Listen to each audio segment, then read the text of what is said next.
บนทางเดินที่แสนว่างเปล่าบนดวงดาวที่แสนกว้างใหญ่ที่สุดทางไกลยังคงพบเจอใครคนนั้นเธอคือเพลงที่เขียนขึ้นใหม่คือทำนองที่ลึกซึ้งถึงหัวใจเธอมาทำให้โลกทั้งใบดูสวยงามทุกวันอาจจะเคยแพ้พ่ายมาเท่าไรไม่หวั่นอะไรแค่มีเธอและฉันโลกกลมๆที่หมุนมาเจอกันให้ฉันได้เป็นของเธอเดินผ่านวันเวลาผ่านความเดียวดายสุดท้ายได้มาพบเธอขอบคุณที่ฟ้าให้มาเจอความรักที่มันหายไป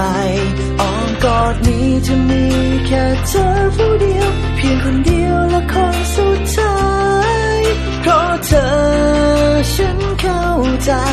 โลกนี้น่าอยู่แค่ไหนเมื่อมีเธอ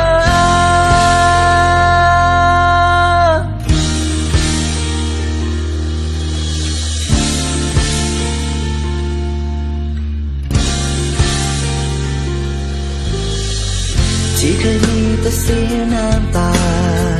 เธอมาทำให้ฟ้าสว่างที่เคยเลือนลางก็ได้พบคืนวันสดใสเธอมาเติมความฝันที่มี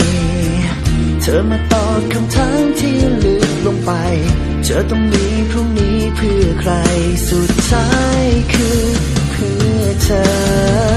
อาจจะเคยแพ้พ่ายมาเท่าไรไม่หวั่นอะไรแค่มีเธอและฉัน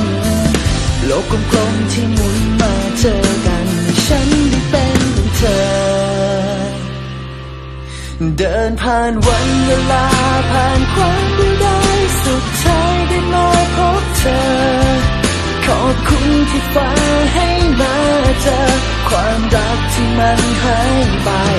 อ้อมกอดนี้จะมีแค่เธอผู้เดียวเพียงคนเดียวและคนสุดท้ายเพราะเธอฉันเข้าใจโลกนี้น่าอยู่แค่ไหนเมื่อมีเธอ